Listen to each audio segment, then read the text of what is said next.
যুক্তরাষ্ট্র মঙ্গলবার ভোরে ইরানের বিভিন্ন সামরিক লক্ষ্যবস্তুতে নতুন করে বিমান হামলা চালিয়েছে। এর কয়েক ঘণ্টা আগেই মার্কিন প্রেসিডেন্ট ডোনাল্ড ট্রাম্প ঘোষণা দেন হরমুজ প্রণালীতে ইরানের বিরুদ্ধে আবারও অবরোধ কার্যকর করা হচ্ছে। একই সঙ্গে তিনি জানান, প্রণালী দিয়ে নিরাপদে চলাচলকারী বিদেশি জাহাজ থেকে যুক্তরাষ্ট্র নিরাপত্তা সেবার বিনিময়ে অর্থ আদায় করবে। এই ঘোষণা দীর্ঘদিনের মার্কিন নৌ চলাচলের স্বাধীনতা নীতির সঙ্গে সাংঘর্ষিক বলে মনে করা হচ্ছে। মার্কিন হামলার জবাবে ইরান দ্রুত পাল্টা আক্রমণ শুরু করে।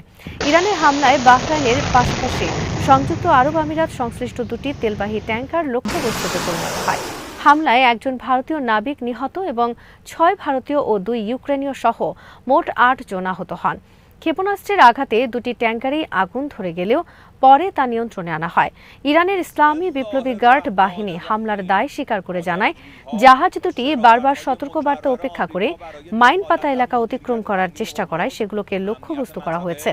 এদিকে মার্কিন হামলার প্রতিক্রিয়ায় আজ ভোরে বাহরাইনেও একাধিক দফায় ক্ষেপণাস্ত্র হামলা চালায় ইরান। পরিস্থিতির প্রেক্ষাপটে দেশটির কর্তৃপক্ষ তৃতীয়বারের মতো ক্ষেপণাস্ত্র সতর্কতা সাইরেন বাজিয়ে নাগরিকদের নিরাপদ আশ্রয়ে যাওয়ার নির্দেশ দেয়।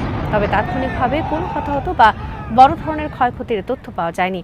ইরান একই সময় জর্ডানের দিকেও ক্ষেপণাস্ত্র নিক্ষেপ করে। জর্ডান জানিয়েছে, তাদের আকাশসীমায় প্রবেশ করা ক্ষেপণাস্ত্রগুলো সফলভাবে প্রতিহত করা হয়েছে। অন্যদিকে যুক্তরাষ্ট্রের সেন্ট্রাল কমান্ড জানিয়েছে, ইরানের সামরিক সক্ষমতা দুর্বল করা এবং হরমুজ প্রণালীতে বাণিজ্যিক জাহাজ চলাচলের নিরাপত্তা নিশ্চিত করতেই নতুন দফার অভিযান পরিচালিত হচ্ছে। সেন্টকমের ভাষ্য অনুযায়ী এসব হামলা ইরানের আক্রমণাত্মক সক্ষমতার উপর ভারী মূল্য চাপিয়ে দেবে। ওভাল অফিসে সাংবাদিকদের সঙ্গে আলাপকালে প্রেসিডেন্ট ট্রাম্প বলেন, আমরা তাদের উপর খুব কঠোর আঘাত হানছি এবং তা অব্যাহত থাকবে। আমরা তাদের আক্রমণাত্মক সক্ষমতা ধ্বংস করছি এবং প্রণালীর নিয়ন্ত্রণ নিচ্ছে। আমরা অবরোধ পুনর্বহাল করছি। ট্রাম্প আরও জানান, যুক্তরাষ্ট্র এই অঞ্চলের নিরাপত্তা নিশ্চিত করতে বিপুল পরিমাণ অর্থ ব্যয় করছে। তাই হরমুজ প্রণালী ব্যবহারকারী দেশগুলোর জাহাজ থেকে নিরাপত্তা ব্যয়ের অংশ হিসেবে অর্থ নেওয়া হবে। তার ভাষায়, আমরা বিশ্বের অত্যন্ত গুরুত্বপূর্ণ একটি অঞ্চলকে সুরক্ষা দিচ্ছি, সেই ব্যয়ের প্রতিদান আমরা পাব। বিশ্লেষকদের মতে, এই সিদ্ধান্ত কার্যকর হলে তা আন্তর্জাতিক নৌ চলাচলের প্রচলিত নীতির সঙ্গে সাংঘর্ষিক হবে এবং বৈশ্বিক বাণিজ্যে নতুন অনিশ্চয়তা তৈরি করতে পারে। হরমুজ প্রণালী দিয়ে শান্তিকালীন সময়ে বিশ্বের প্রায় ১/৫ অপরিশোধিত তেল ও প্রাকৃতিক গ্যাস পরিবাহিত হয়। সাম্প্রতিক উত্তেজনার জেরে আন্তর্জাতিক বাজারে ব্রেন্ট ক্রুড তেলের দাম ৭.৮% বেড়ে ব্যারেল প্রতি $৮১.৯২ পৌঁছেছে। যদিও এটি যুদ্ধের সর্বোচ্চ পর্যায়ে পৌঁছানো প্রায় $১২০ নিচে রয়েছে, তবুও জ্বালানির দাম আরও বাড়ার আশঙ্কা তৈরি হয়েছে। এদিকে সংযুক্ত আরব আমিরাতের প্রতিরক্ষা মন্ত্রণালয় জানিয়েছে, তারা এই হামলার উপযুক্ত জবাব দেওয়ার অধিকার সংরক্ষণ করছে এবং দেশের নিরাপত্তা রক্ষায় প্রয়োজনীয় সব ব্যবস্থা নেওয়া হবে।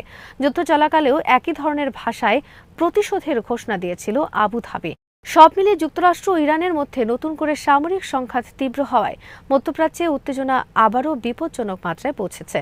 বিশেষ করে হরমুজ প্রণালীর নিয়ন্ত্রণ নিয়ে দুই পক্ষের মুখোমুখি অবস্থান বৈশ্বিক জ্বালানি সরবরাহ, আন্তর্জাতিক নৌ বাণিজ্য এবং আঞ্চলিক নিরাপত্তার উপর গভীর প্রভাব ফেলতে পারে।